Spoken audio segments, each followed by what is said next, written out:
Ya, ok, justo. Ya. Buenos días, hoy día vamos a ver lo que es la semana 12 sobre insuficiencia hepática y básicamente la fisiopatología hepática.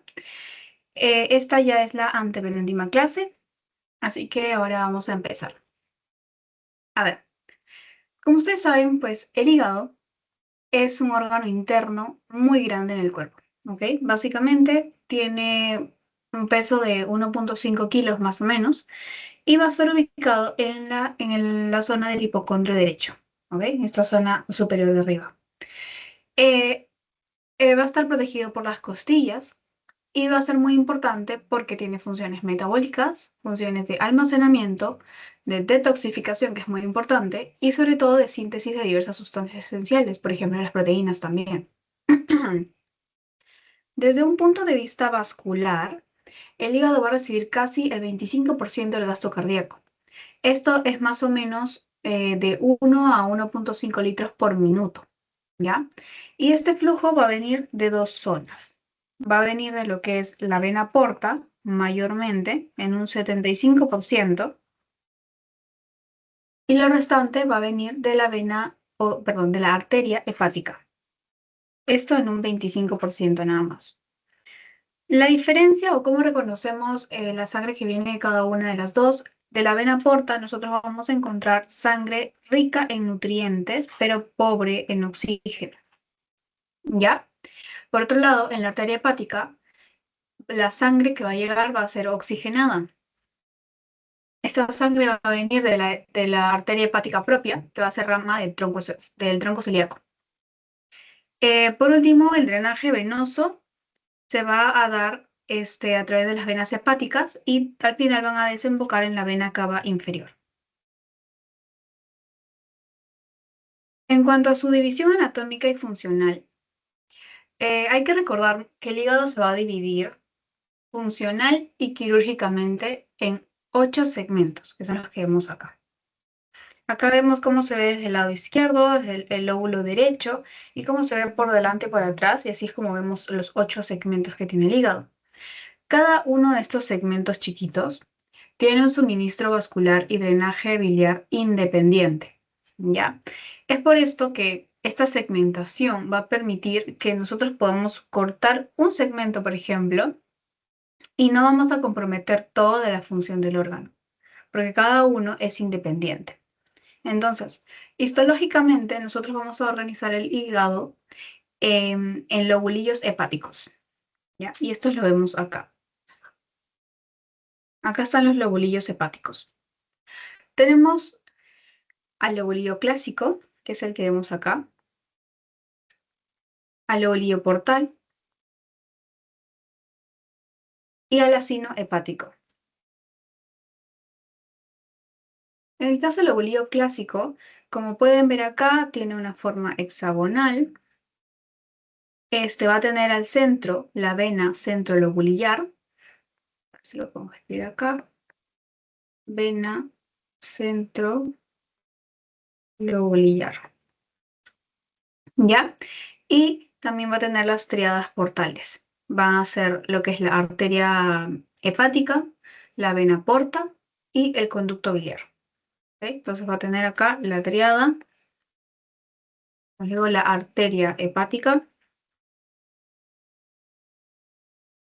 la vena porta y lo que es el conducto biliar o drenaje biliar. Todo eso va a estar dentro del lobulillo clásico.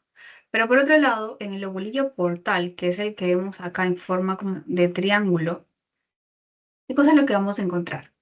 Entonces, aquí vamos a encontrar igual la triada portal en el centro, ¿sí? Y tres venas centrolobulillares en los vértices. Esto. Vena, vena, vena. Así como esta, se ve igualita, ¿no? Vena centrolobulillar igual acá. El lobulillo portal tiene tres en sus esquinas. Por otro lado, el acino hepático, que es este de acá, es como que el modelo funcional más relevante. va a organizarse en tres zonas importantes. Más adelante vamos a ver una imagen más agrandada y como que más información sobre cada una de las zonas, pero eso es como una introducción, ¿ok? Entonces, estas zonas son zonas concéntricas que van a estar alrededor de la tríada portal, desde la arteria hepática, la vena porta y el conducto biliar. O sea, alrededor de esto van a estar estas zonas. ¿Y cuál es la característica de estas zonas? Es que se diferencian según su oxigenación. Por ejemplo, acá vamos a tener a la zona 1, o también llamada zona periportal, que en resumen es la más oxigenada y tiene alta actividad metabólica. La zona 2 es la zona intermedia, que es una zona de transición entre las dos zonas, y la zona 3 es la más susceptible a hipoxia y a tóxicos. ¿Ok? Eso es lo más importante. A ver, la zona 3 también no se olviden de que es más susceptible a hipoxia y a tóxicos. ¿Por qué? Porque es la que está más alejada del aporte arterial. ¿Ok? La microanatomía. Entonces, todo este sistema que hemos visto de irrigación va a permitir que los nutrientes se puedan distribuir por todo el hígado, el oxígeno, las toxinas también podamos tener la acción de detoxificar nuestro cuerpo, pero sobre todo a través de los sinusoides hepáticos. ¿Ok? Acá vamos a ver los sinusoides que incluyen el espacio Erice con las células de la sangre. Entonces, estos sinusoides o sinusoides hepáticos son capilares especializados que van a tener la capacidad de poder recibir sangre mixta, eso no se olviden, o sea, sangre tanto arterial como venosa, y van a estar ubicados en el hígado. Su función principal va a ser realizar el intercambio de sustancias entre la sangre que llega y los hepatocitos que se encuentran aquí. ¿Ya? Entonces acá tenemos a los hepatocitos. Aquí están. Todo esto es una placa de hepatocitos. Estas son la sangre, las sustancias que vienen, y acá está el espacio de Erice. Entonces, este intercambio de aquí lo va a realizar gracias a la pared discontinua con fenestraciones que tenemos. Acá, el endotelio, por ejemplo, vemos acá, tiene fenestraciones, que son como pequeños, como huequitos o separaciones entre cada una de las células endoteliales. Entonces, esto me va a permitir que se pueda producir un intercambio. Y el espacio clave también, que es el espacio de Dice. Entonces, este espacio de aquí va a ser como un microespacio, claramente es bien chiquito, y va a ser el punto de contacto entre la sangre sinusoidal, o sea, de los sinusoides, y los hepatocitos, ¿no? Aquí, acá. Entonces va a actuar como una zona de filtración. Va a permitir que pasen nutrientes, que pase oxígeno y que pasen hormonas hacia los hepatocitos. Mientras que también, por ejemplo, los desechos o metabolitos ya que no utilizamos, vamos a poder eliminarlos hacia la circulación. Entonces, este espacio dice cuáles son sus características. Uno es que está delimitado por el hepatocito y por las células endoteliales sinusoidales, ¿verdad? Acá está. Esto lo delimita aquí. Células endoteliales, hepatocitos. Espacio dice entre medio. También, ¿qué cosas vamos a encontrar en el espacio dice que es muy importante? Vamos a encontrar a las células hepáticas estrelladas o células estrelladas del hígado. Estas se van a encargar de regular la circulación sinusoidal y van a participar sobre todo, y esto es muy importante, lo vamos a ver más adelante, en la fibrosis. También vamos a encontrar en el espacio dice colágeno. Colágeno. ¿De qué tipo? Colágeno de tipo 1, de tipo 3, de tipo 4. Este le van a dar soporte estructural, básicamente. Entonces, como les decía, vamos a encontrar las células estrelladas. ¿Y cuáles van a ser sus funciones? Pues van a encargarse del almacenamiento de la vitamina A, van a poder regular el flujo sanguíneo hepático, porque tienen capacidad contráctil. Eso no se olviden, tienen capacidad contráctil. También van a encargarse de la remodelación de la matriz extracelular. ¿Por qué? Porque pueden sintetizar el colágeno.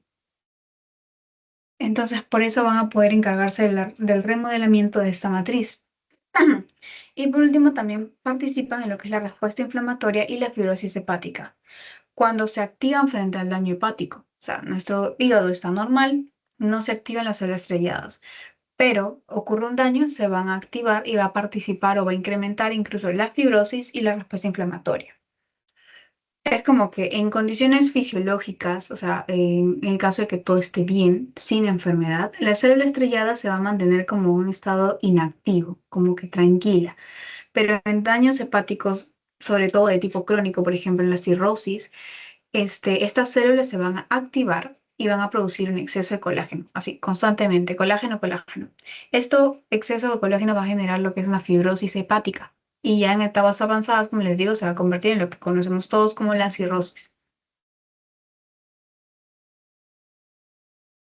Entonces, ¿cuáles son las funciones de mi hígado?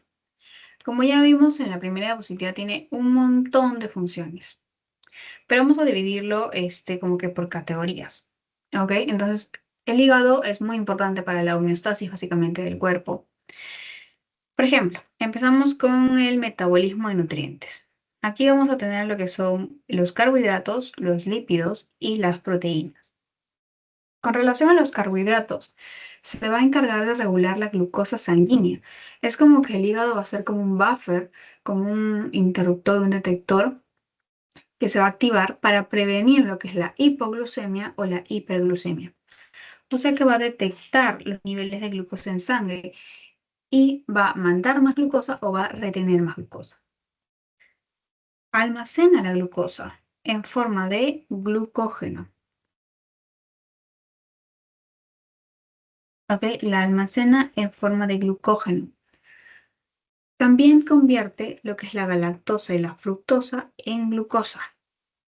Ya, de la fruta, de la leche, los azúcares, los va a convertir en glucosa para que podamos utilizarlas. Y también, muy importante, la gluconeogénesis, es decir, que el hígado también va a producir glucosa a partir de ciertos aminoácidos, de lactatos, de gliceroles. Cuando detecta niveles bajos de glucosa, va a generar gluconeogénesis.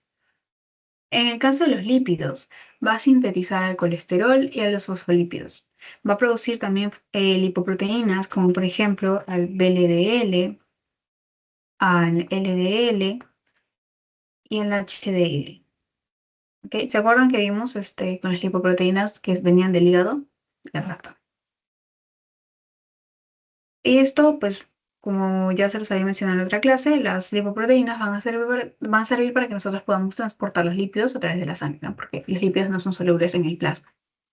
Y también otra acción es que va a convertir los carbohidratos y proteínas en lípidos, en casos de que haya un exceso calórico.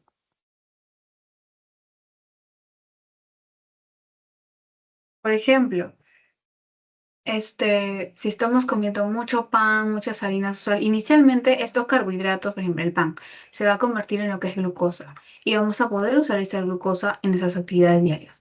Pero, por ejemplo, si yo tengo una vida sedentaria, no ejercicio, solamente me dedico, no sé, a jugar videojuegos, a ver tele, y como la misma cantidad que una persona que hace deporte, que va al gimnasio, voy a tener un exceso de glucosa, un exceso de calorías. Entonces lo que va a pasar es que ya estos carbohidratos o incluso hasta las proteínas ya no se van a convertir en glucosa para usarse, sino se van a convertir en lípidos, o sea, en grasa. Y es por eso que ya cuando tenemos un exceso calórico, lo que va a pasar es que no es que vamos a tener más energía, sino que ya vamos a empezar a acumular lo que es, pues, no sé, en la barriga, una obesidad central, por ejemplo, ¿no? Todas esas zonas ya se va a convertir en lo que es grasa. Luego, en las proteínas, lo que tenemos es que va a generar la síntesis de aminoácidos no esenciales y lo más importante es que va a producir proteínas plasmáticas como la albúmina. Eso es lo más importante. Otra cosa muy resaltante es que va a sintetizar factores de coagulación, ¿ya? Y lo otro, muy importante también, va a convertir el amoníaco, perdón, en urea. Estos tres, sí, quisiera que se los aprendan. Esto y esto. Estos tres son acciones principales del hígado. La albúmina, por ejemplo. tiene relación con la presión oncótica, tiene relación con el edema, con la citis, etcétera. Y a raíz de esto es lo que vamos a ver varios síntomas y varias clínicas del paciente con insuficiencia hepática. La síntesis de factores de coagulación también se involucran mucho en lo que es la clínica del paciente insuficiente hepático.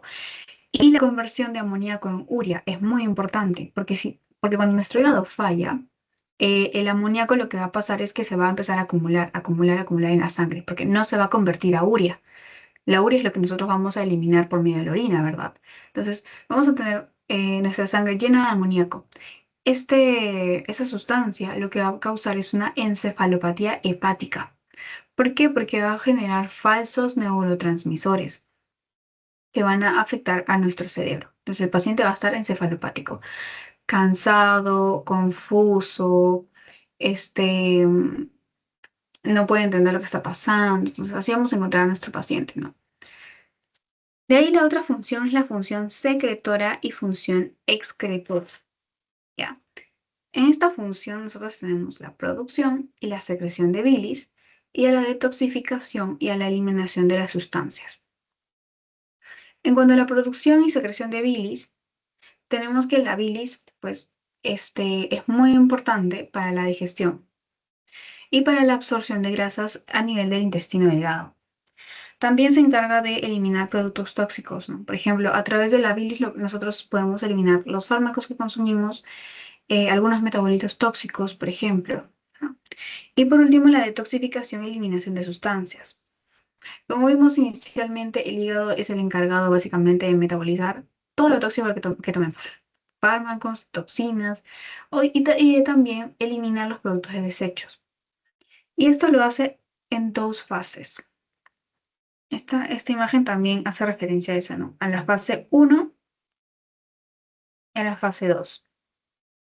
La fase 1 es la fase de oxidación, reducción, hidrólisis, hidratación y de dehalogenización. Mayormente preguntan por esto de acá: oxidación, reducción, hidrólisis o hidroxilación. ¿Y cuál es lo importante de la fase 1? El citocromo P450. Ese citocromo va a transformar las sustancias lipofílicas en sustancias un poco más polares para que nosotros podamos eliminarlos, ¿no? Entonces, esto es lo que pasa en esta fase 1. Luego pasa esas toxinas a lo que es la fase 2.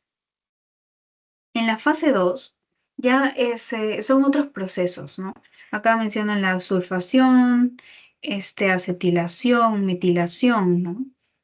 Entonces, en esta fase de conjugación se le llama principalmente, eso es lo más llamativo. La fase 2 es la conjugación. Vamos a ver que ciertos compuestos se van a unir con, no sé, por ejemplo, el sulfato para hacer la sulfación, con el ácido glucorínico. Entonces, todo eso se unen, ciertos compuestos, ¿para qué? Para que pueda facilitarse su excreción y puedan eliminarse todos estos metabolitos de desecho o toxinas, ¿no? Y acá está. Entonces, de ahí pasa, ya se convierte totalmente en desecho y va a pasar a la vía de eliminación, tanto a la vía biliar o a los riñones. Y por último, la función inmunológica. Dentro de nuestro hígado nosotros vamos a tener células muy especializadas que van a participar en nuestra respuesta inmune, como por ejemplo a las células de Kupffer y a las células estrelladas hepáticas, como ya les mencioné anteriormente. Las de Kupffer van a ser como macrófagos prácticamente, ya son gemelos de los macrófagos, porque se van a encargar de eliminar lo que son las bacterias, virus y células que ya están viejitas. En el caso de las estrelladas, van a participar, como les digo, principalmente va a ser en lo que es el remodelamiento o remodelación del tejido hepático y sobre todo la fibrosis. Eso no se olvida. Ahora sí empezamos con lo que es la insuficiencia hepática. Entonces, eh, nosotros llamamos a un paciente insuficiente hepático porque su capacidad del hígado para mantener sus funciones, por ejemplo, la síntesis de proteínas, o metabolizar las toxinas o regular su equilibrio metabólico, va a estar dañado. va a ser incapaz.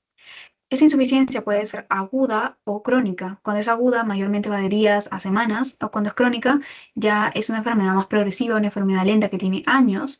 Y, por ejemplo, la más conocida es la cirrosis.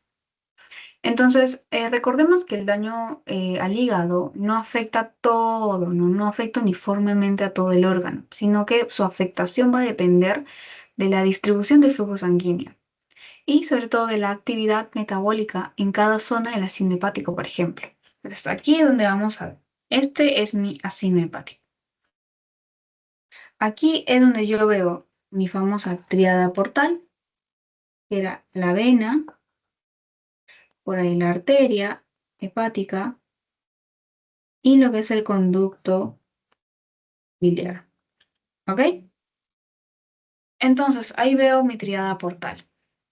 Y como les dije, mi tríada portal está acá, perdón, acá, cada una acá, sus tríadas. Y acá en forma concéntrica teníamos lo que son las zonas. Entonces vamos de lo más interno a lo más externo. La zona 1, o también llamada zona periportal, acá les coloqué la información resumida. La zona 1 va a tener sangre rica en oxígeno, ¿ya? Y nutrientes. ¿Y va a venir de dónde? De la vena porta y de la arteria hepática. Aquí vamos a tener enzimas que son muy importantes para el ciclo de la urea. Y esta zona es responsable de la síntesis de glucógeno. Y también tiene una alta actividad metabólica. ¿Ya? Por así decirlo, vamos a llamarle a este como el primer sitio que recibe las sustancias tóxicas.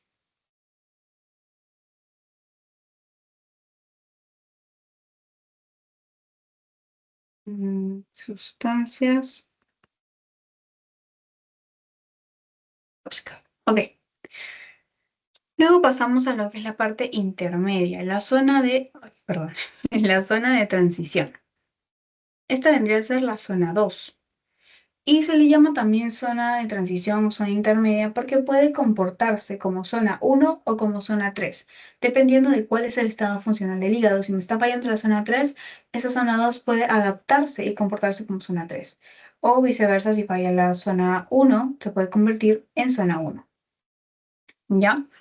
Y luego la zona 3, que es la zona más externa, más cerca a lo que es la vena hepática, ¿cuál es su importancia? Pues básicamente va a ser el sitio principal de biotransformación de los fármacos,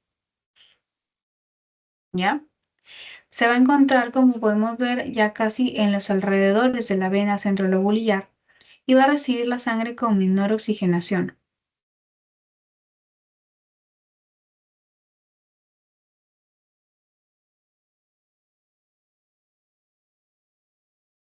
Sangre con menos oxigenación.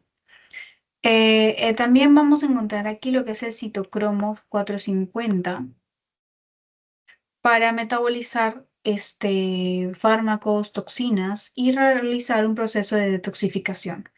Lo más importante o más llamativo de esta zona es que es la zona más susceptible a hipoxia y a daño por tóxicos. Esto lo preguntan muchos chicos, por ejemplo, en un examen siempre preguntan características de zona 1, características de zona 3, más que nada. Zona 2 no lo mencionan mucho. Les pueden preguntar dónde encuentro sangre rica en oxígeno, dónde la sangre es menos oxigenada, zona 1, 2, zona 3, cuál es la zona principal para transformar lo que son los fármacos o dónde se realiza el metabolismo anaerobio en la zona 3 porque ahí recibimos sangre menos oxigenada. Entonces, no, ese tipo de cosas necesitamos tenerlas muy en claro. ¿Ya? Porque hasta incluso en ciclos mayores, ¿no? A mí me han preguntado, creo que hasta el siglo pasado, para patología 2 esto de las zonas hepáticas. Vale. Siguiente. Entonces, ya nosotros tenemos a nuestro paciente con insuficiencia hepática. Entonces, esta disfunción va a comprometer bastantes síntomas del organismo, no solamente a nivel hepático. Por eso es que mi paciente va a tener bastantes síntomas, como por ejemplo que tenemos la ictericia. La ictericia es cuando nosotros vemos a un paciente amarillento, ¿ya? Entonces vamos a ver así, a ver, un paciente, hay grados, ¿verdad? No siempre se les ve tan amarillos. Esto, la ictericia. Tu paciente va a estar con la cara amarillentada, básicamente el cuerpo, ¿no? La cuerpo, la cara, todo lo que es la piel, mucosas, escleras, ustedes van a poder verlo en el ojo del paciente, también va a estar amarillentado ya en casos un poco más severos, un poco más graves.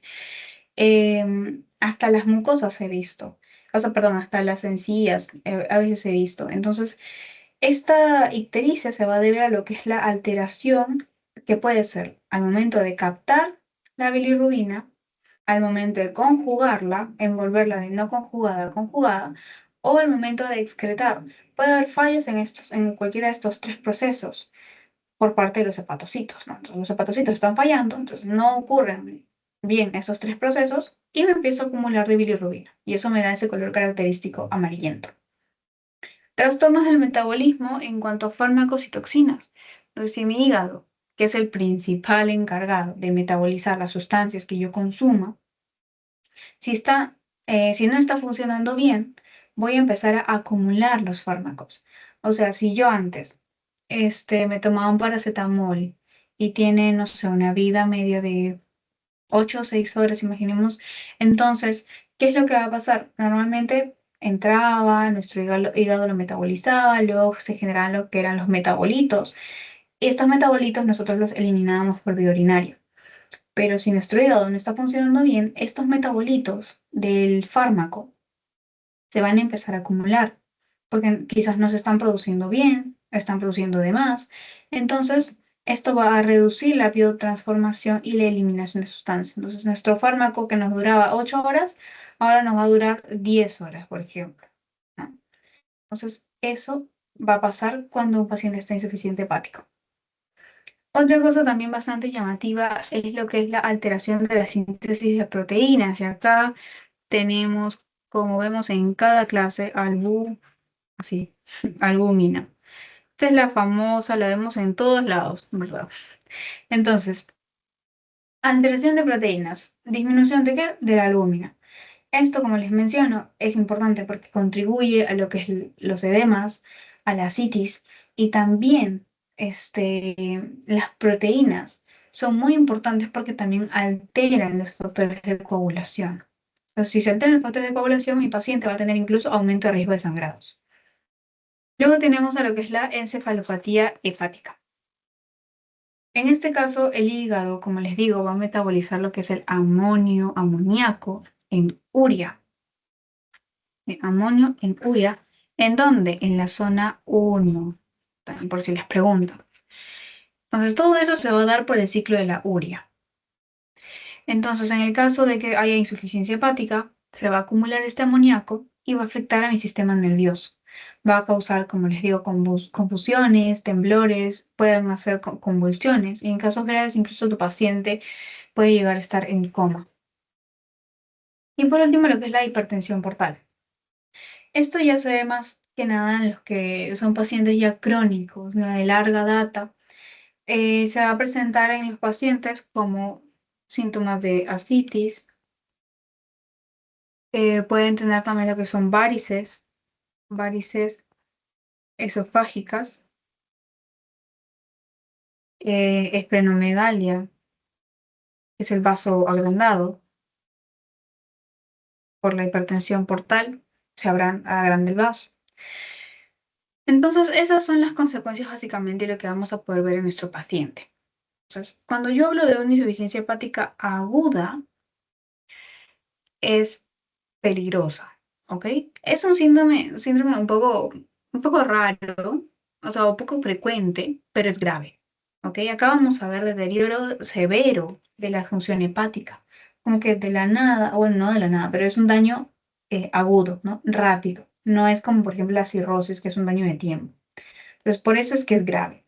Entonces, aquí va a haber un fuerte deterioro de la función hepática de forma rápida en un paciente que no tiene enfermedad hepática previa.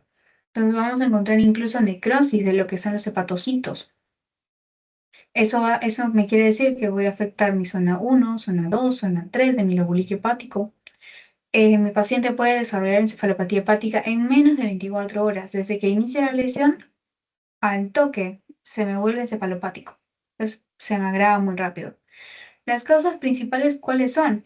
Pueden ser infecciosas, tóxicas, metabólicas o isquémicas, que son las principales. Todas estas son las principales. Las infecciosas, la más común, la más frecuente es la hepatitis de tipo B, que me causa insuficiencia hepática aguda. De ahí tenemos la C, de ahí las tóxicas, puede ser por sobredosis de medicamentos, por ejemplo. Hay estudios que me dicen que en países desarrollados es muy frecuente que haya sobredosis de paracetamol. O sea, las pacientes a veces para lo que son los suicidios, a veces se toman lo que es el paracetamol en exceso y esto me puede generar una insuficiencia hepática, ¿no? Que me puede matar. También hay otros pacientes que pueden tener reacciones a ciertos fármacos, ciertos antibióticos o por intoxicaciones, ¿no? Metabólicas puede ser la enfermedad de Wilson o de tipo isquémicas si tengo shock, por ejemplo, shock hipovolémico, le llega poco gasto cardíaco, poca sangre y poca volemia a lo que es mi hígado, me puede generar una insuficiencia por necrosis de los hepatocitos porque no me está llegando suficiente sangre. Insuficiencia cardíaca grave, el síndrome de Budd-Chiari. Entonces, luego vemos lo que es el diagnóstico. En cuanto al diagnóstico, es muy importante tener ciertas pruebas de la función hepática. Eso también les recomiendo que se lo aprendan porque básicamente lo van a ver toda la vida. En laboratorio lo van a repetir y así en varios cursos. Entonces, ¿cuáles son los marcadores que nosotros vamos a encontrar? Ojo, marcadores de daño hepatocelular. Entonces, ¿qué me indica que mis células del hepatocito, mis hepatocitos se están dañando? Mis transaminasas elevadas. La TGO, TGP, las encuentro elevadas en mi paciente en su laboratorio. Digo, ok, aquí mi paciente está teniendo daño hepatocelular. Si yo veo a la fosfatasa alcalina elevada o bilirrubina elevada, tanto la indirecta como directa, la total, elevadas, voy a indicar o me va a indicar que puede haber riesgo o que puede haber una obstrucción biliar, una colestasis también. Si yo veo alteraciones de la síntesis hepática, ¿qué voy a encontrar? Voy a encontrar un TP o un INR prolongado. Esto me puede indicar que mi albúmina está baja, ¿ya? Y puede indicar que es un mal pronóstico en este paciente con insuficiencia hepática aguda. Aquí les coloqué una imagen donde pueden ver un poco lo que es la fisiopatología, como por ejemplo tenemos la necrosis hepatocelular, tenemos la apoptosis de los hepatocitos. Esto me genera menor ATP, o sea, menor energía, puede generar edema cerebral. Este, Esto va a generar lo que son las células de Kupffer, que ya mencionamos anteriormente, que son como macrófagos, y esto va a generar una respuesta inmune innata. Esto va a generar una respuesta inflamatoria a nivel sistémico, o sea, a nivel de todo el cuerpo. Y esto me puede generar incluso de una insuficiencia hepática aguda, solamente estamos hablando del hígado, puede generarme al final una disfunción orgánica múltiple. Entonces, ahora vamos a hablar de lo que mencionamos en la diapositiva anterior, de la ictericia. ¿Cuál es la importancia de la ictericia? ¿Por qué es que la vemos? ¿Cómo es que pasa esto? Lo que vamos a ver es este cuadro muy bonito donde explica literalmente paso por paso cómo se forma la bilirrubina. Entonces, como ya les mencioné, la ictericia básicamente es la acumulación de bilirrubina en los tejidos, especialmente lo vemos en la piel, escleras y mucosas. Por eso lo vamos a ver en nuestro paciente amarillo. Entonces, toda esta ictericia es porque hay un daño en el metabolismo de la bilirrubina, pero hay que ver en qué parte del metabolismo. Entonces, empecemos. Primero se forma la bilirrubina. ¿Y esto cómo pasa? A ver, nosotros tenemos acá a nuestros eritrocitos glóbulos rojos. Los glóbulos rojos van a tener un tiempo de vida de aproximadamente 120 días. ¿Ok? Eso también lo preguntan a veces. Entonces, tengo mi glóbulo rojo bien tranquilo, cumple sus 120 días. ¿Y qué es lo que va a pasar? Van a ser fagocitados por los macrófagos del sistema retículo endotelial. Entonces, paso 1, eritrocitos. Termina su vida. Llega el macrófago del sistema retículo endotelial y lo fagocita. Esta fagocitosis va a generar dos cosas. Va a generar el grupo globina y el grupo hemo. ¿Ok? El grupo globina va a ser reciclada, se va a ir para otra parte. Ese como que no me interesa mucho. Entonces nos enfocamos en el grupo hemo. Este grupo hemo va a convertirse en biliverdina. Acá está, biliverdina. Y acá. Entonces, ¿quién va a convertir este grupo hemo en biliverdina? La hemooxigenasa. Vamos a la acá un momentito para que no se pierda. ¿Ok? La hemooxigenasa convierte el grupo hemo en biliverdina. Y luego esta biliverdina va a ser convertida en bilirrubina no conjugada a raíz de la biliverdina reductasa. ¿Ya? Entonces acá tenemos aquí. Entonces nos ubicamos en que ya tenemos lo que es la bilirrubina no conjugada. Entonces ya, nos tenemos grupo hemo, biliverdina, bilirrubina no conjugada. Entonces, esta bilirrubina no conjugada o también llamada indirecta, ¿qué es lo que va a pasar? Esta es insoluble en el agua y va a viajar unida ¿a quién? Unida a la albúmina. Van a unirse hasta llegar al hígado. Una vez que llega al hígado, como vemos acá, esta vinagre del hígado, lo que va a pasar es que en el hepatocito, la bilirrubina no conjugada va a ser transportada al retículo endoplasmático, ¿ya? Y acá la enzima UDP, glucoronil transferasa, o también la vamos a encontrar como UDPGT en simplificado, va a conjugar esta bilirrubina no conjugada en ácido glucurónico. ¿Ya? Entonces acá tenemos esto, por ejemplo, acá está el paso. Por acción de la enzima UDPGT. Luego vamos a ver qué enfermedades se dan por déficit de esta enzima. ¿Ya? Entonces la va a conjugar y la va a conjugar con el ácido glucurónico. ¿Y qué es lo que va a formar? Va a formar lo que es la bilirrubina conjugada por fin. Esta bilirrubina conjugada también se le llama bilirrubina directa. ¿Ya? Entonces, esta de acá sí es soluble en agua.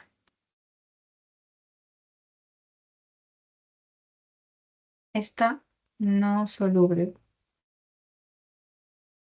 en agua. Entonces, una vez que tenemos nuestra bilirrubina conjugada, bilirrubina directa, esta va a ir a la bilis y va a ser secretada. Va a llegar acá. Pues tenemos acá, BC de bilirrubina conjugada, va a llegar a la bilis y va a ser secretada. Va a llegar al intestino delgado también, acá vemos. La bilis lo secreta, llega a la parte del intestino. ¿Qué pasa acá? Aquí la flora bacteriana va a tener un gran trabajo que va a convertir a esta bilirrubina conjugada ¿en qué? En urobilinógeno. Entonces esto pasa por la flora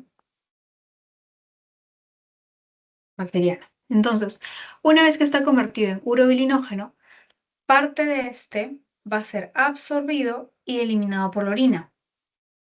Más o menos un 20% se va a reabsorber. ¿Y a dónde se va a ir? Al riñón. Entonces va a ser eliminado por la orina, pero también en como que dos partes. Una parte de esto que se ha reabsorbido va a ir en la orina como urobilina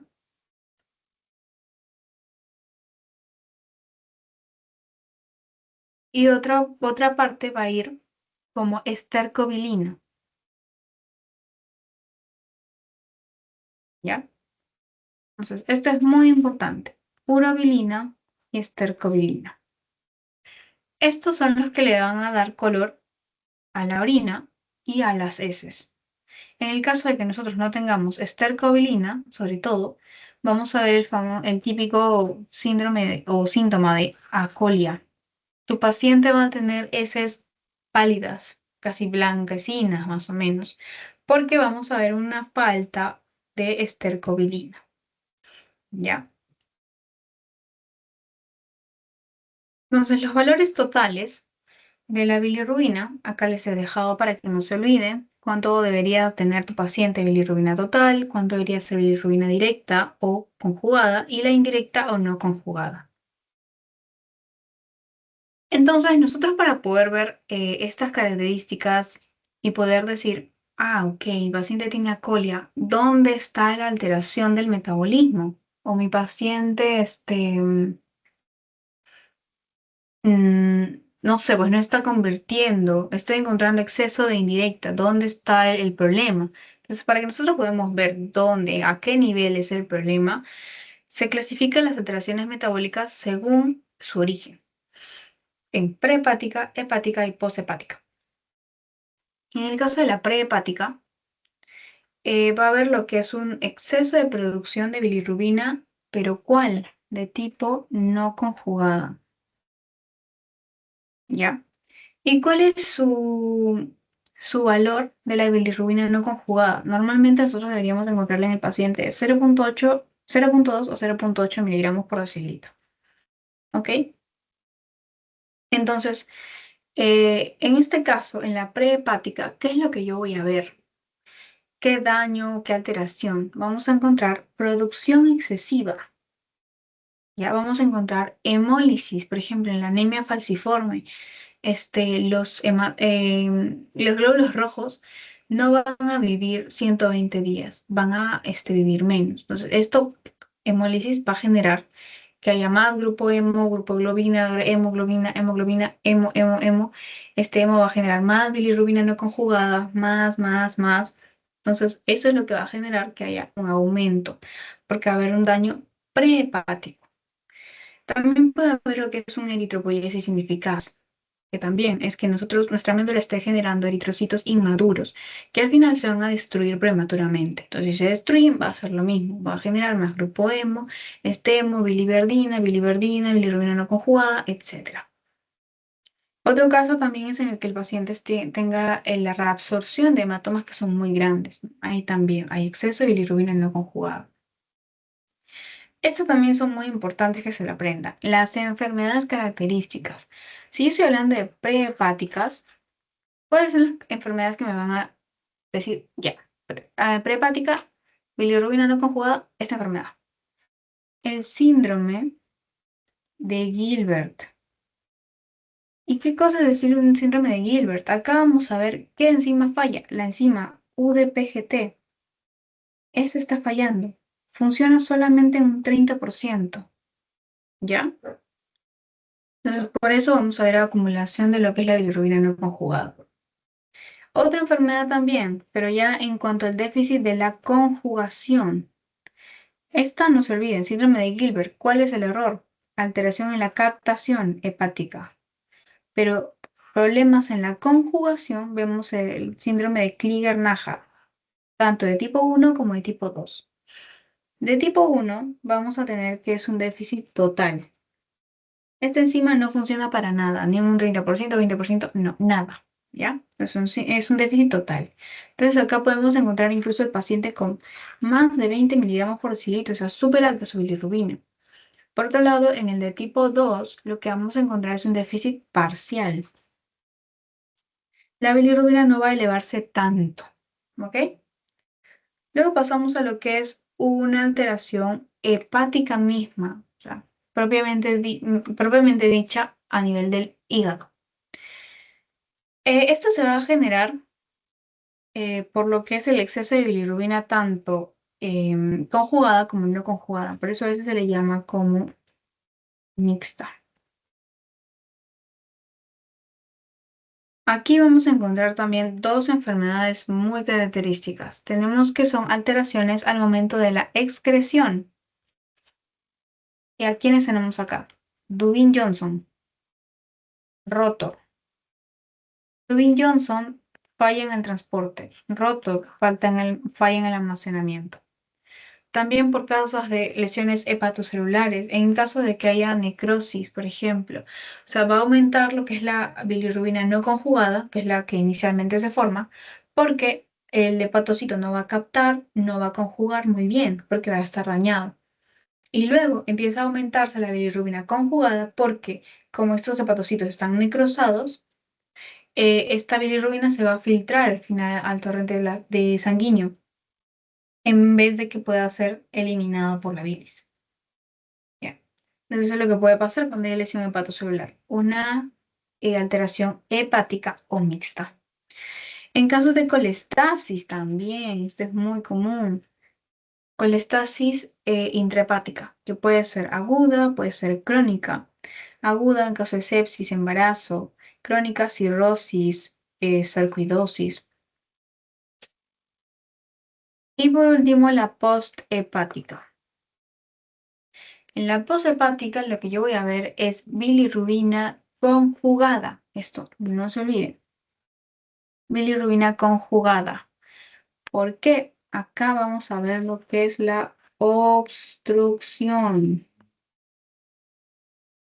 Esto ya es después del hígado. Entonces, después del hígado, capté bien, conjugué bien. En el hígado, almacené bien, todo muy bien, todo funcionando. O sea, tengo todo.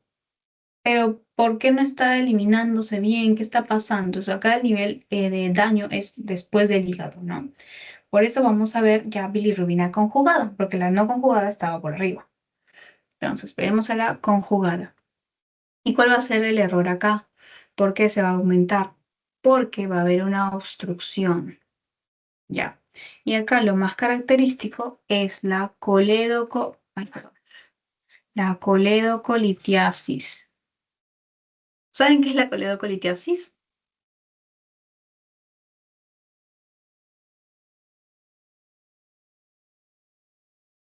¿Alguna idea? ¿O nunca la han escuchado? No estaría muy segura. Ya. Entonces, colédoco viene de colédoco, en la parte anatómica ahí del intestino. Y litiasis viene de lo que es cálculos, piedras. Entonces es como que encontramos cálculos, piedritas en el colédoco. Esto es lo más común, pero también podemos encontrar, por ejemplo, cálculos en la misma vesícula, cálculos en el mismo riñón. Entonces, pero lo más común es la coledocolitiasis, ¿ya? Entonces, esa sería la principal causa de que se está llenando el conducto colédoco, se va a llenar de piedritas y esto va a evitar que yo pueda drenar correctamente lo que es la bilirrubina conjugada. ¿Ya? Otra causa podría ser lo que son las neoplasias periampulares. Lo más común es un tumor de cabeza de páncreas. Lo que pasa es que el páncreas está más o menos por acá, entonces va como que a tapar un poco a veces el conducto colédoco por el tumor, ¿ya? Entonces eso va a generar una obstrucción a ese nivel y también vamos a evitar que pase la bilirrubina conjugada. Otro caso sería que se estrechen los conductos biliares, que puede ser por una inflamación o pueden ser incluso por fibrosis. Entonces, ¿cómo es que yo identifico a mi paciente con una obstrucción biliar? Hay características, por ejemplo, mi ictericia, ¿cómo va a ser? Progresiva. Mi paciente no va a estar amarillo de un día para otro. Me va a decir, sí, doctora, hace una semana y tanto yo empecé a ver como que mis ojos me dijeron, mis familiares me dijeron que se me verían un poco amarillos, pero yo ni me di cuenta. Y después, pucha, las manos se me pusieron a poner un poco amarillas también, las palmas. Y yo, ah, ya. Y luego ya luego ya yo mismo sí veía el color amarillo de mis ojos. Entonces, va a ser como que así, poco a poco, por la obstrucción. ¿Qué voy a ver también? Coluria.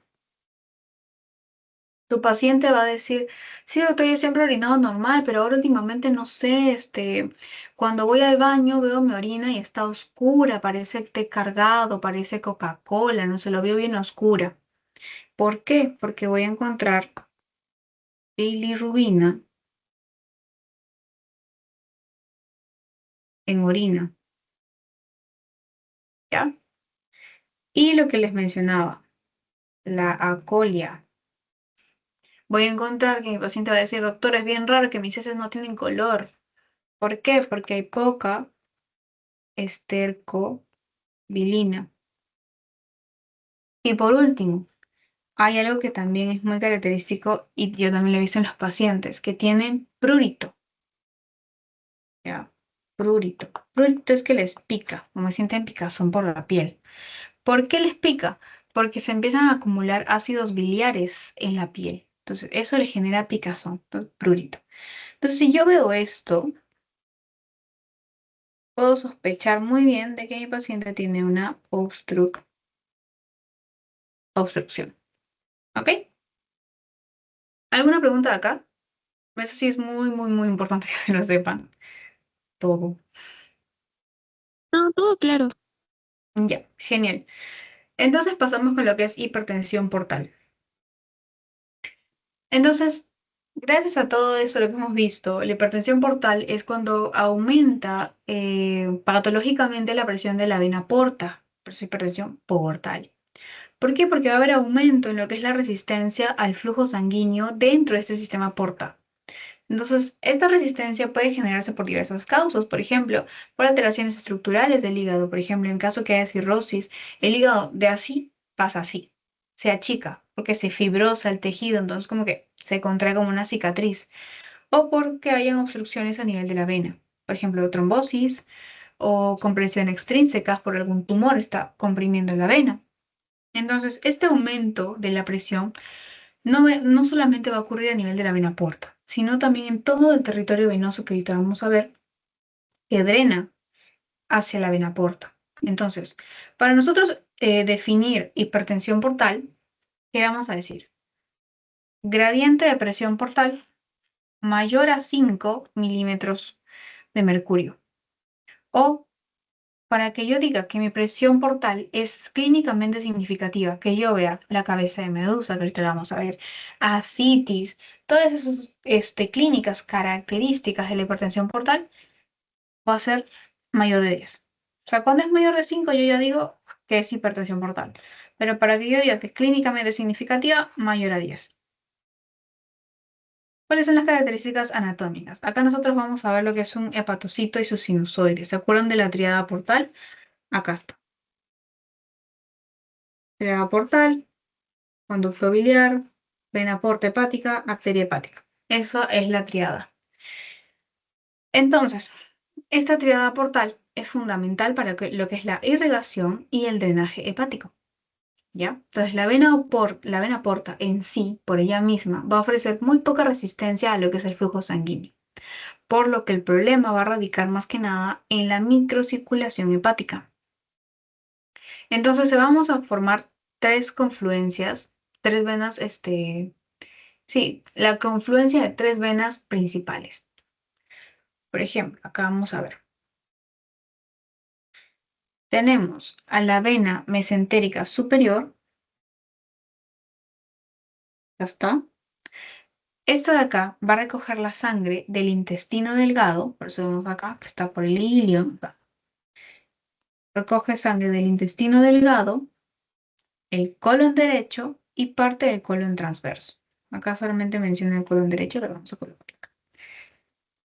Vamos a ponerlo por aquí. Entonces, intestino delgado, colon derecho y parte del colon. A ver, esto vamos a ponerle un puntito, de que solamente parte de él. Luego tenemos a lo que es la vena esplénica, ¿ya? Esta es la que va hacia el vaso, como vemos acá. Esta se encarga de drenar la sangre al vaso y a los vasos cortos que hay en la curvatura mayor gástrica, o sea, en la parte de abajo, ¿ya? Y por último, la vena mesentérica, pero la inferior. Esta va a recoger sangre ¿de dónde? Del colon izquierdo. Ay, del colon izquierdo, del sigmoides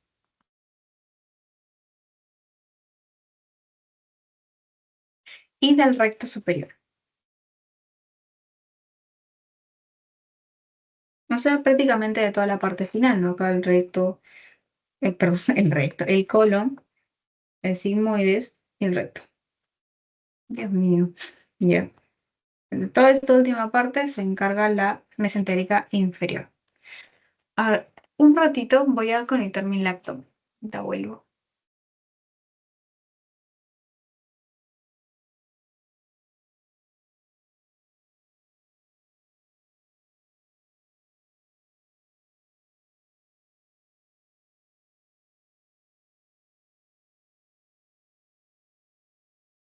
Ya listo. Entonces, ya.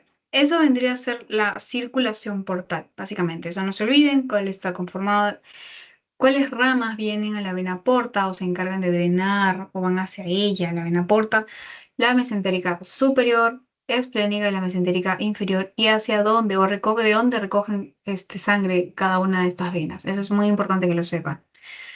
Entonces, cuando hay hipertensión portal, lo que va a pasar es que la sangre va a empezar a buscar como que vías alternas para poder drenar. Estas vías alternas que se van a convertir en lo que son las circulaciones colaterales. ¿Dónde va a haber circulación colateral? En las varices esofágicas. Aquí lo que va a haber, va a ser una anastomosis entre la vena gástrica izquierda y el sistema sigos. Anastomosis es como que se unen, ¿ya? Entonces va a haber anastomosis entre estas dos venas y va a generar lo que son venas gruesas, tortuosas a nivel del esófago, ¿ya? O sea, por acá. ¿Y esto qué va a pasar? O sea, va a generar un riesgo muy alto de que el paciente pueda tener una hemorragia digestiva alta. ¿Ya? En cualquier momento, como son venas bastante tortuosas, bastante delicadas, por así decirlo, pueden reventar y generan mucha sangre. Vemos a tu paciente llegando al hospital de emergencia porque está vomitando sangre. Mucha. Es muy grotesco, muy brusco eso.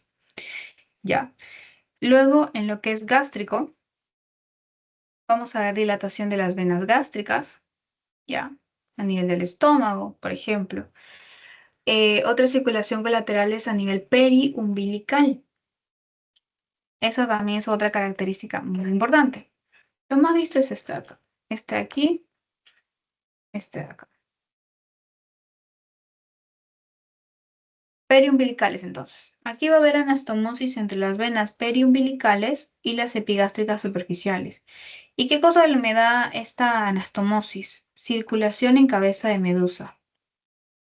Tienes a tu paciente aquí, paciente ya con asitis, imagino ya. Una asitis muy exagerada, pero ya. El ombligo, y vamos a ver lo que es la cabeza de medusa. Algo así. Esas rayitas que vemos son las venas. Nosotros vamos a ver claramente ahí las venas del paciente. Cómo se van de acá, viene otra por aquí, viene otra por acá, y así. Y se ve muy claro. Entonces, eso es la cabeza de medusa, ¿ya? Gracias a la anastomosis periumbilical. Y la rectal. La rectal va a haber anastomosis entre la vena hemorroidal y superior y la media e inferior. Entonces, esto me va a generar que mi paciente, ¿qué cosa tenga? Hemorroides internas. ¿Ya? Entonces, algo importante es que si yo tengo obstrucción antes de la formación de la vena porta, el estancamiento va a afectar principalmente ¿a quién? A la vena esplénica y a la mesentérica inferior. O sea, si yo hablo de aquí, la vena porta, si yo obstruyo antes de llegar acá, por ejemplo, antes de llegar a la vena porta, ¿qué es lo que voy a ver afectado más? La vena esplénica y a la mesentérica inferior. Entonces, ¿qué es lo que yo voy a ver? Mi paciente va a tener esplenomegalia. Porque esta vena esplénica se va a, como que, va a generar hipertensión porque ya no va a tener dónde drenar y va a regresar, por así decirlo, como que el flujo o la presión al vaso. Y por eso mi vaso se va a ver más grande, esplenomegalia. Y también vamos a ver congestión intestinal, ¿ya? Por otro lado, si la obstrucción aparece luego de la formación de la vena porta, se va a afectar básicamente lo que es todo el sistema venoso portal, ya más que nada a nivel hígado.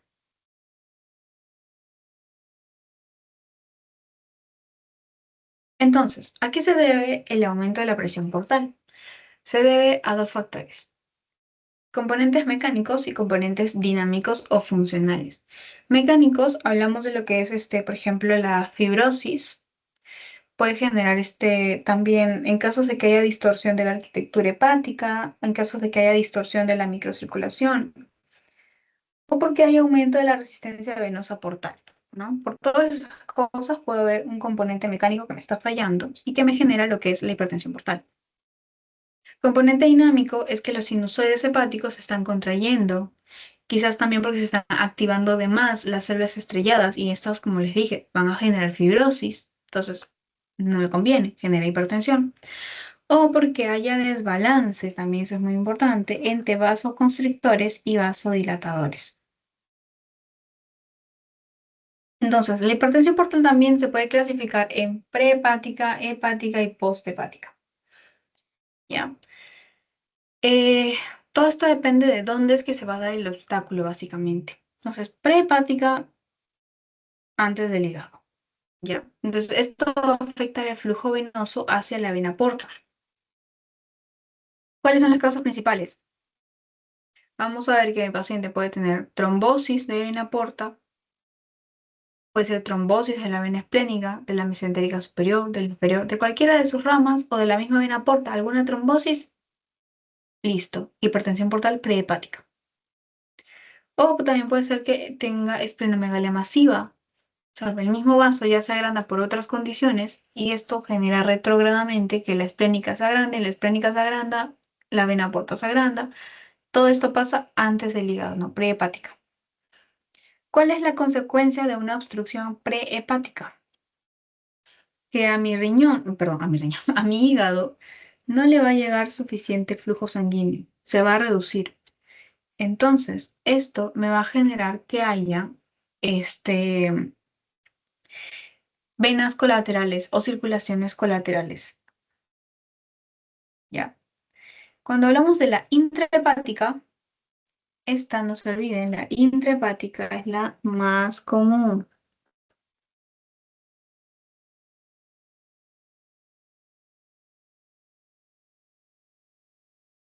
Es la más común. Es una obstrucción dentro del hígado. Puede ser según su sitio de afectación presinusoidal, sinusoidal o postsinusoidal. Presinusoidal no es muy común, ¿verdad? Puede ser por enfermedades un poco raras, enfermedades de acumulación, sarcoidosis, amiloidosis, no es muy común. En cambio, la sinusoidal es la más frecuente y a la cabeza tenemos a la cirrosis, ¿ya? Eso también, no se olviden. Entonces, la causa de hipertensión portal más común es la intrahepática de tipo sinusoidal. ¿Por qué enfermedad? Por la cirrosis, ¿ya? En cambio, la postsinusoidal tampoco no es muy común, es una enfermedad venoclusiva. ¿Qué es lo que va a pasar entonces? Cuando la obstrucción es intrahepática, lo que vamos a ver es aumento de la presión de las sinusoides y también acá va a haber circulación colateral, ¿ya? Y por último pasamos a lo que es la posthepática. Aquí, como su nombre lo dice, la obstrucción ocurre después del hígado. Entonces, aquí vamos a ver ser afectado lo que es el drenaje de la sangre hepática hacia la vena cava inferior y al corazón. ¿Cuáles son los síntomas principales, perdón, las causas principales de una poshepática? Síndrome de Budd-Chiari, pericarditis constrictiva, miocardiopatía restrictiva, insuficiencia cardíaca. Entonces, básicamente en la poshepática ya son problemas cardíacos, básicamente. Entonces, a consecuencia de esto, vamos a ver lo que es el aumento de la presión venosa hepática y vamos a ver congestión hepática crónica. Ya, entonces aquí vamos a hacer como antes de pasar a síndrome ascítico, vamos a hacer como que un recuento de todo lo que les he mencionado poco a poco, ¿sí? ¿Cuáles serían los síntomas? Por ejemplo, a ver, entonces, según todo lo que hemos visto, ¿qué podría encontrar yo, así todo lo que he mencionado, en un paciente con hipertensión portal? ¿Cuál sería su clínica? Ictericia. Ya. Puede ser, pero no es tan característico de la hipertensión portal, es más de de lo que vimos antes, ¿no? De problemas de la conjugación de la bilis y todo eso. Pero hipertensión portal en sí.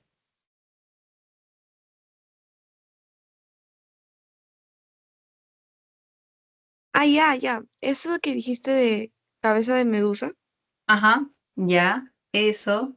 ¿De ahí qué cosa puede estar grande? ¿Qué podemos encontrar grande? ¿Qué órgano?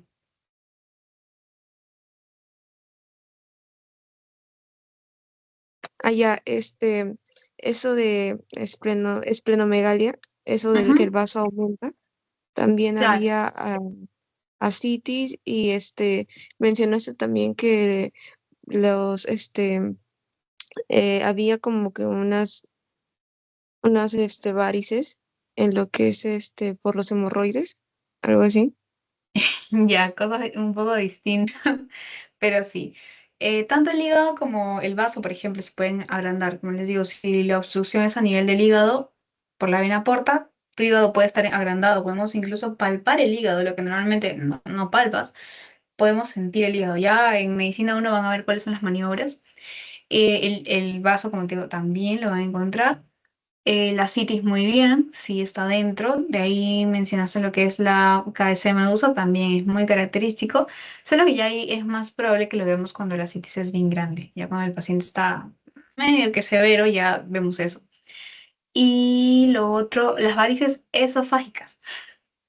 Son varices acá en el esófago, que tienen riesgo alto de hemorragia digestiva alta. El paciente viene vomitando con sangre cuando se le revienta. Y los otros serían lo que son las hemorroides, pero ya eso es a nivel abajo, pues, ¿no? Muy bien. Entonces ahora sí pasamos a lo que es síndrome ascítico. Ya vimos básicamente el síndrome ascítico. Va a ser pues acumulación anormal de líquido, pero ¿en dónde? En la cavidad peritoneal. Entonces su fisiopatología, como ya vimos básicamente, es por la hipertensión portal. Pero también tiene otras cosas, por ejemplo, la hipoalbuminemia. Como les digo, la albúmina es muy importante. ¿Por qué? Porque se encarga de la presión oncótica. Si hay menos albúmina, porque el hígado está fallando, va a haber menos presión oncótica. Si hay menos presión oncótica, va a haber edema, porque va a favorecer que el líquido vaya al intersticio. Entonces se va a acumular, acumular, acumular, ascitis. También puede activarse el sistema renina-angiotensina-aldosterona, en este caso cuando hay insuficiencia. Entonces esto me puede generar lo que es también retención de más sodio, más agua y esto agrava lo que es la ascitis. ¿Cuáles son las causas principales de ascitis? Tenemos causas hepáticas y causas no hepáticas. No todo es por insuficiencia hepática, pero mayormente sí. Básicamente las causas hepáticas son el 80% de las causas de una ascitis. O sea, yo veo ascitis y lo primero que pienso es hígado, pero no es lo único. Entonces, dentro de las causas hepáticas, ¿cuál es lo más principal que yo digo? Ah, esa paciente tiene ascitis y tiene encima antecedentes de tener problemas en el hígado, o sea, que sí es hepática, cirrosis. Es lo primero que tengo que pensar. Siempre en un paciente, cuando yo lo tengo, siempre tengo que pensar en lo más común, o sea, cirrosis. Señor, ¿usted tomaba no sé qué? Sí, toma regularmente. Sí, todos los días, doctor. Ya, cirrosis. O incluso le puede dar alguna enfermedad hepatitis, por ejemplo, ¿no? Entonces eso puede desarrollarse en lo que es cirrosis.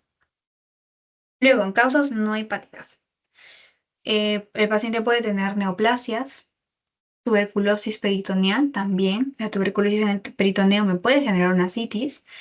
Insuficiencia cardíaca congestiva, como hemos visto en lo que es insuficiencia cardíaca.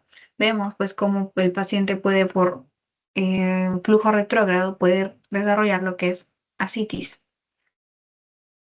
Y lo importante de la ascitis es la gradiente albúmina en el líquido ascítico. que es el famoso gasa. Eso también lo van a ver hasta el cansancio en todos los ciclos que les vienen. Entonces, ¿esto para qué nos sirve? Yo con el gasa diferencio cuál es la causa de mi ascitis. Si mi gasa es mayor o igual a 1, o 1.1, perdón, 1.1, ¿qué digo? Que mi ascitis es de causa hipertensión portal. Mayormente es hipertensión portal. Por ejemplo, causada por cirrosis, por insuficiencia cardíaca. Pero si mi gasa es menor a 1.1, yo ya pienso en otras causas que no están relacionadas a la hipertensión portal. Y yo más que nada me lo aprendo esto o me lo memorizaba como que si es mayor de 1 es más tranquilo, más chill, por así decirlo, ¿no? Que es hipertensión portal. Pero cuando ya es menor a 1, si es menor, es más grave. Como por ejemplo, cáncer, neoplasias. Si yo veo un gasto menor a 1, cirrosis no, descartado. Cirrosis no, hipertensión portal no. Yo digo más cáncer, porque también los pacientes con ascitis, con cáncer, perdón, desarrollan ascitis. De ahí, ¿qué puedo pensar? Tuberculosis del peritoneo, también, menor a 1, tuberculosis. Entonces, como que para mí, como les digo, lo más grave, menor a 1, lo más tranqui, mayor a 1. ¿Y cuáles son los síntomas? Pues ya vimos, un paciente con ascitis es muy característico, prácticamente así, ¿no? Va a aparecer embarazado, pero va a ser un abdomen bien globuloso, se le llama globuloso, ¿no? Va a ser bien distendido, globuloso, no como un embarazo, ¿no? Bien así, ancho. Y tampoco se puede confundir como, yo digo, bueno, y si veo bien una persona gorda o muy obesa, por ejemplo, no es igual, se puede distinguir bastante. Entonces acá tenemos al paciente con ascitis, tiene distensión, matidez, al momento que tú le vas a percutir todo el abdomen, va a sonar con matidez y va a tener el signo de la oleada positivo. Eso también lo preguntan, signo de la oleada positivo. Eso también lo van a ver en Medicina 1, en semiología. Van a aprender a ver cómo el paciente le vas a hacer el signo de la oleada, que es como que le mueves un poco el estómago y vas a sentir como que golpea el agua en tu otra mano. Entonces, algo así. También puede ser otro que nos enseñaron es que el paciente lo colocas en decúbito lateral y el agua como que baja y empieza a cambiar la matidez. Por ejemplo, va a sonar más como con aire en la parte de arriba porque ha bajado el agua y en la parte de abajo donde está todo el agua, todo el líquido intersticial, va a sonar matidez, con matidez. ¿Ya? Puede tener malestar abdominal, puede dejar de comer porque se siente lleno, obviamente, entonces está hinchadazo, entonces puede estar cansado, puede tener muchos gases el paciente, puede sonar un aumento de ruidos intestinales, puede alterar su ritmo, puede no estar yendo al baño, hasta puede generarle dificultad respiratoria por el aumento de presión que tiene a nivel de estómago, ¿no? Y por último, la hipoalbuminemia también les mencionan en su clase, bueno, es disminución de la albúmina. ¿Cuáles son los efectos de que haya hipoalbuminemia en caso de que sea severa o muy persistente? Es que mi paciente pues aumenta su permeabilidad capilar, esto facilita que salga el líquido al intersticio, aumenta la presión hidrostática, favorece que también el líquido vaya al intersticio, disminuye la presión coloidosmótica, que esto impide que se reabsorba el líquido, y también puede obstruir lo que es el drenaje linfático, y esto puede contribuir más a acumularse más líquido. Entonces, todo esto vamos a juntarlo y me puede generar una ascitis masiva.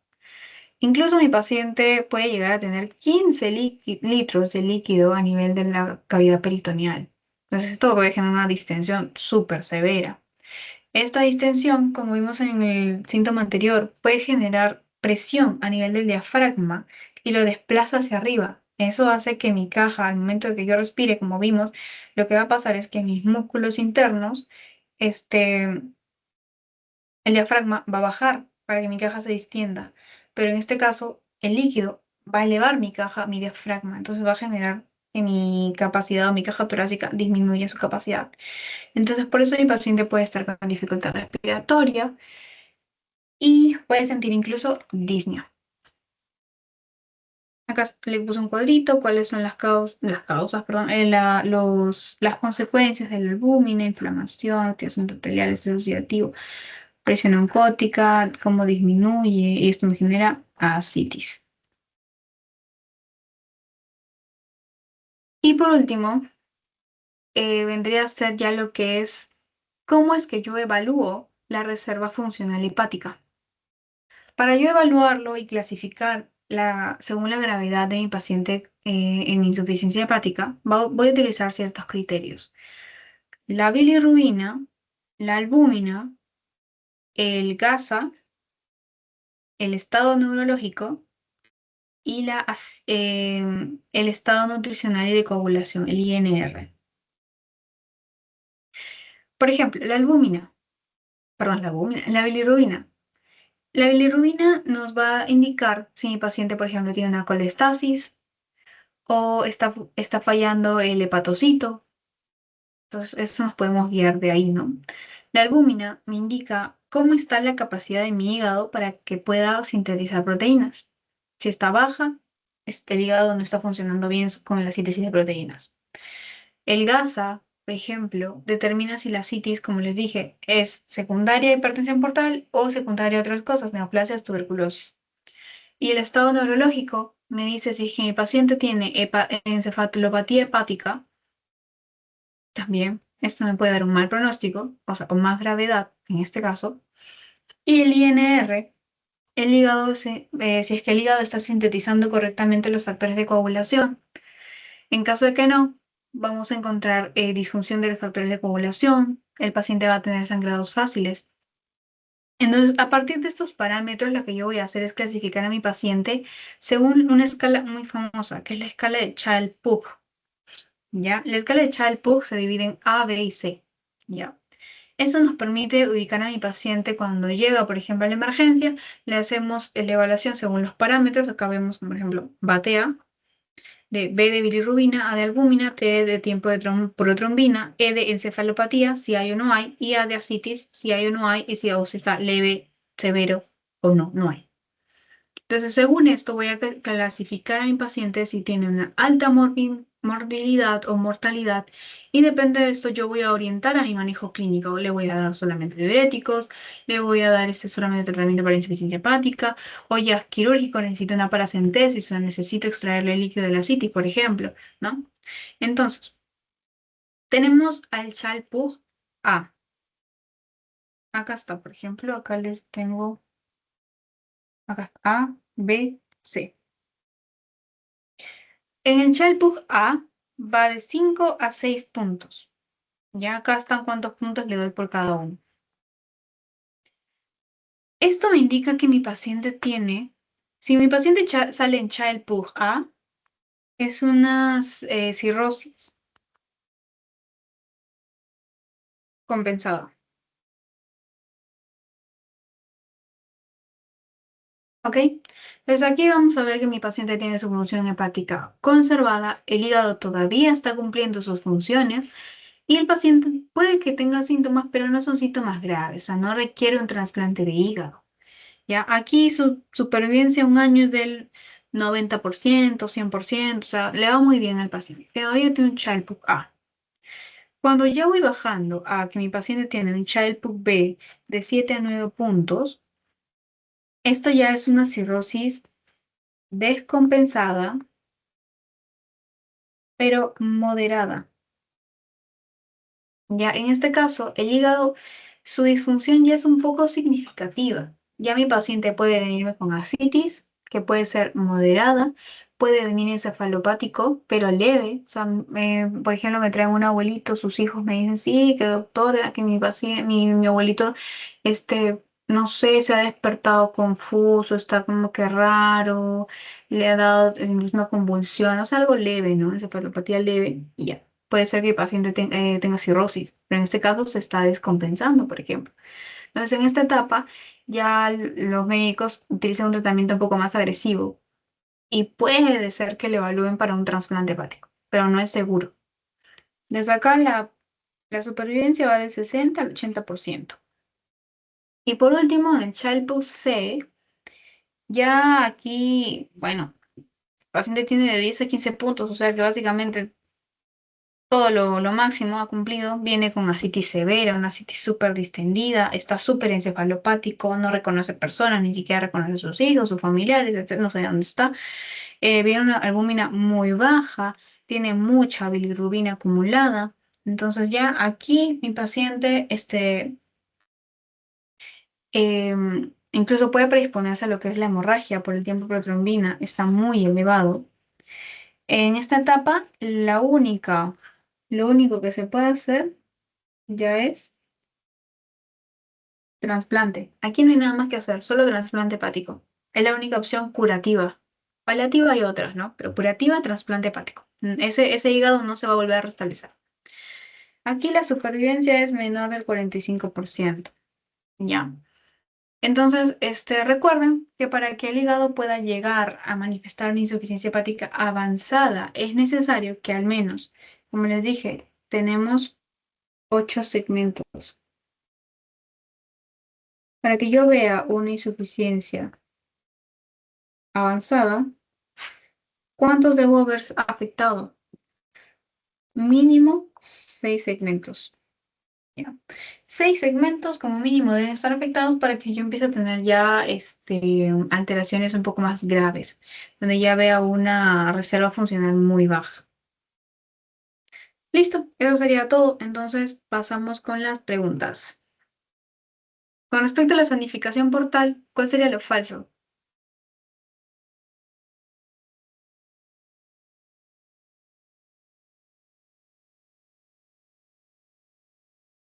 Ya, es la E, Ujú. porque, o sea, la zona 3 mencionaste que es altamente oxigenada, ¿verdad?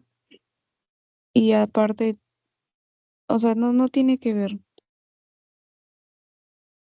Ya. Pues sí, básicamente sí. O sea, pero eso de que es más oxigenada, no. La zona 3 es la que está menos oxigenada. No tiene sangre poco oxigenada, ya que está más alejada del aporte arterial y es la que va a ser la última en recibir más sangre. Por eso la zona 3 era la más riesgosa en caso de que haya hipoxia, o daño directo. Pero sí, la zona 3 es la respuesta correcta porque es la menos afectada en intoxicaciones por fármacos. Falso. ¿Por qué? Es la más afectada porque es la que tiene mayor actividad enzimática. Como yo les dije, es como donde ocurre básicamente la biotransformación de los fármacos. Porque ahí estaba, ¿qué cosa? El citocromo P450. Entonces, por eso, cuando haya metabolitos tóxicos por acumulación, por daño hepático, esta va a ser la primera en ser afectada. ¿Ok? No sería por eso. Ya.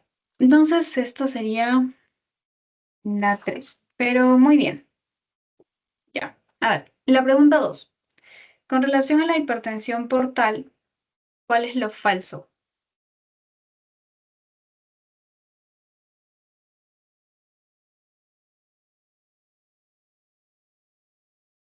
Es la de la vena porta no recoge sangre de todo el cuerpo.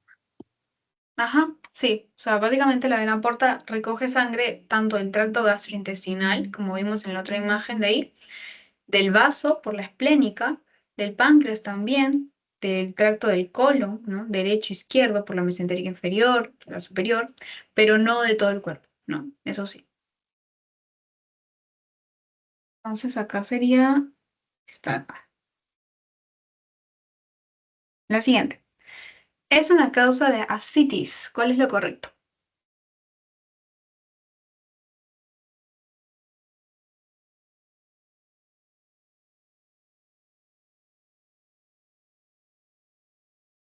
Ah, ya, eso era de la insuficiencia hepática, ¿no? Porque había ¿cómo era?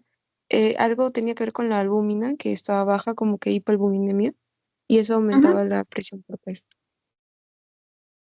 Claro, por ejemplo, si me dice disminución de...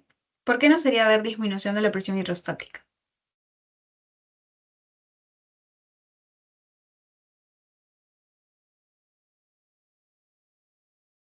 Ya, mira, ahí lo hice por descarte, pero no sabría decir por qué no sería. Ya, a ver, nosotros mantenemos el líquido en el, o sea, no lo mandamos al tercer espacio, que es el intersticio, por acción de las dos, de la presión hidrostática y de la presión oncótica.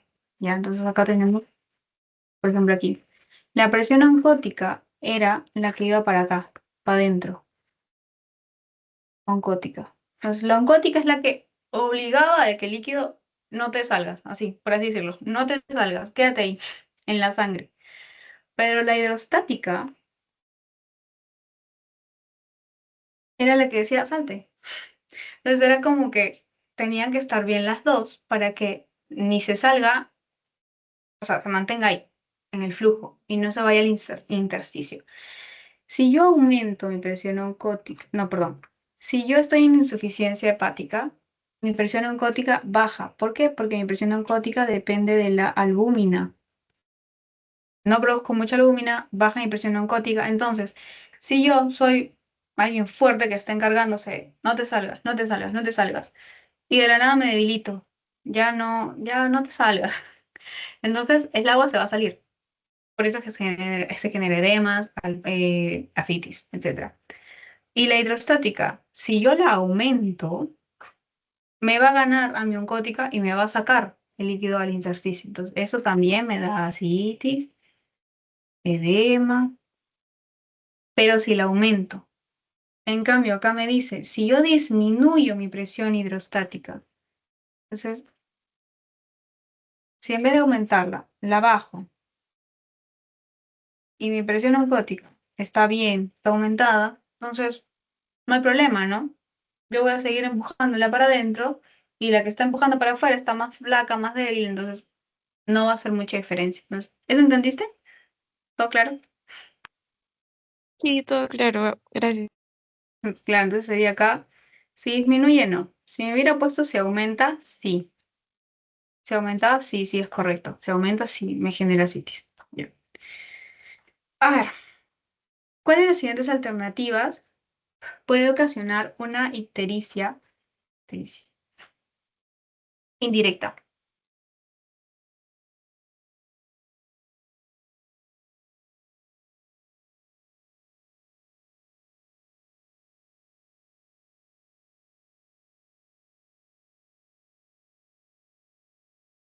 Ya. Ya, mira, estoy entre hematomas y el cáncer de páncreas, pero me parece que el cáncer de páncreas es más directo, en cambio el hematoma podría causar lo que es destrucción de, bueno, de los glóbulos rojos, ¿no? Entonces aumentaría la bilirrubina y eso es algo indirecto, no es tan directo como, por ejemplo, cálculos en el colédoco o el cáncer de la vesícula. Me iría por hematomas.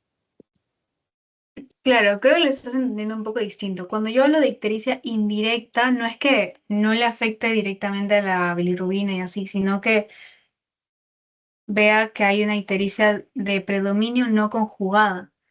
¿Te acuerdas que primero empezaba con la no conjugada, luego convertías en conjugada, ay, qué horrible, y luego ya excretabas? La no conjugada es a nivel prehepático. Casi siempre que encontramos aumento de bilirrubina o ictericia indirecta, bilirrubina indirecta o no conjugada, vamos a hacer a nivel arriba, prehepático, como muy bien lo has dicho.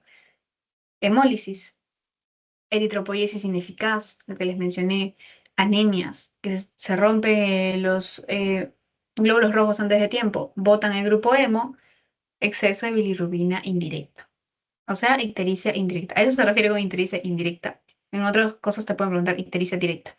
Ya, entonces, efectivamente, en este caso sería hematomas. ¿Por qué? ¿Te acuerdas que yo dije que cuando es ya conjugada, o sea, bilirrubina directa, mayormente esto es en dónde? A nivel post-hepático. Porque ya pasó su conjugación, ya se generó la no conjugada ya está todo bien, ya está formadita mi bilirrubina, lista para salir. Pero ¿por qué no sale? Porque hay una obstrucción. Cálculos, obstruyen, sí. Cáncer de vesícula, la vesícula crece, tapa los conductos, ya no puedo botar la bilirrubina. También, mi paciente viene amarillo. Tumor en la ampolla de Vater, también. Cáncer de páncreas, como te dije, cáncer en la cabeza de páncreas, la cabeza del páncreas crece, tapa los conductos, también. Entonces, todos estos de acá me indican una bilirrubina o una ictericia directa por obstrucción a nivel posthepático. ¿Ya? ¿Quedó claro? Sí, justo me acordé que estaba primero la intra, ¿no? Que era con cirrosis, de ahí venía la poshepática, algo así, ¿no? Ujú, claro, sí. Y a las últimas dos es que, a ver, ¿cuál es la anastomosis que se forma como vía alterna en hipertensión portal? Varices, no, circulación colateral.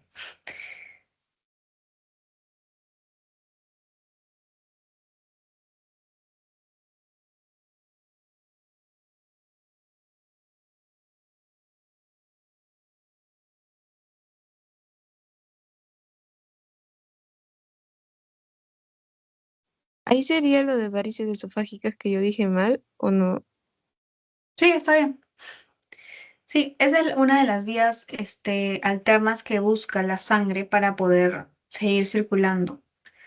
La mesentérica renal no vemos que va a afectar la vía renal, o sea, no hay circulación por vía renal, no se va para allá.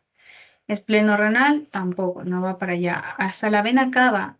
Yo sé que la vena porta drena en la vena cava inferior, pero no, o sea, por ahí no se busca la vía alterna, no va hasta arriba. Y la coronaria, no, mucho menos, no nos vamos a ir hasta el corazón para buscar vía alterna. Entonces, básicamente llega a las varices esofágicas, llegan acá. Eso es primero. ¿Te acuerdas? Varices esofágicas, gástricas, periumbilicales, cabeza de medusa, y por último las rectales. Ya, esas serían rectales, periumbilicales, varices, gástricas, las cuatro. Cuatro vías alternas que hay. Por último, en relación con la fisiopatología de la encefalopatía hepática, ¿cuál es la respuesta correcta?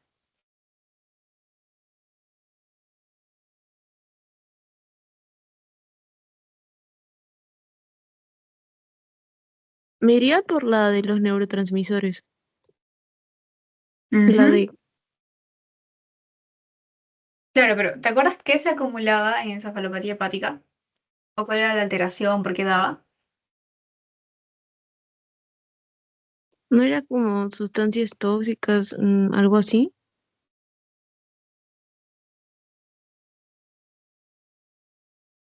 El Claro, ajá. amoníaco. Ya, sí, eso no se olviden. El amoníaco se convierte en urea y la urea lo eliminamos. O sea, no es que en el amoníaco no lo tenemos en el cuerpo. Sí, en situaciones fisiológicas hay amoníaco por otros desechos, etcétera, digamos. Pero normalmente lo convertimos en urea. Pero en este caso, el ciclo de la urea, que se da en dónde, ay, caracho. El ciclo de la urea, que también lo dije, se da en la zona uno. Se lo quiero mi iPad, bueno, ya. Se da en la zona uno. Entonces, esta zona uno es dentro de mi acino. Y si está fallando mi hígado, pues va a fallar el ciclo de la urea. Entonces, voy a empezar a acumular harto amoníaco. Este amoníaco me va a funcionar como un falso neurotransmisor. Y por eso mi paciente va a estar encefalopático. Entonces, eso sería todo. ¿Alguna pregunta? A ver si todo quedó claro. No, todo claro. Ya, entonces voy a pasar el post-test.